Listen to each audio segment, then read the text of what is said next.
Good day everyone, good day sir. I am Jesser Nicole Ocbina of BS ECE 3A1 and this is my output video for ECE 40 activity number 5, performing mobile streaming using Wi-Fi IP camera.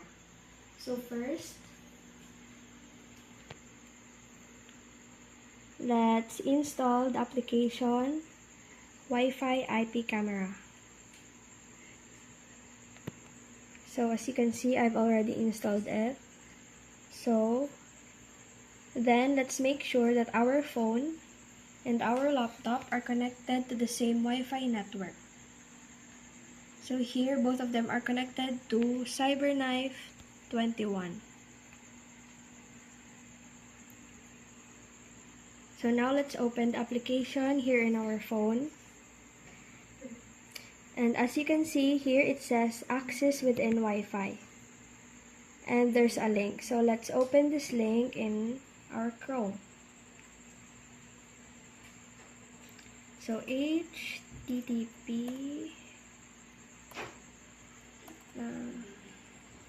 10.253.234.61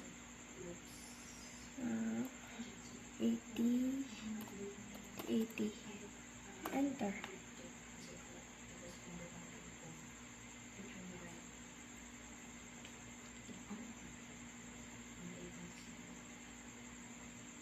Wow, hina Wi-Fi.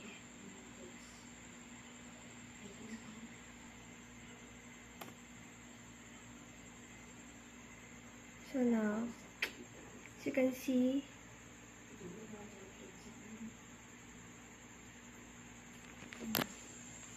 so I will try to roam around.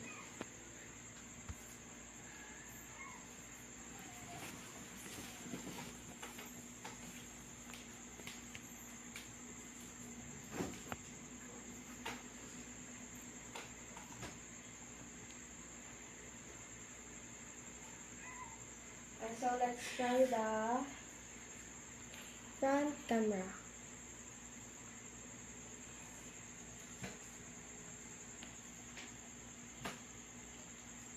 So as you can see, if gin-off ko yung phone, still streaming. So let's try the back cam.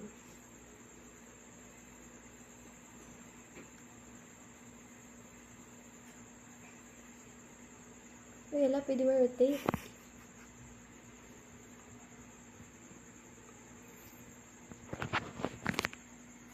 That's all. Thank you.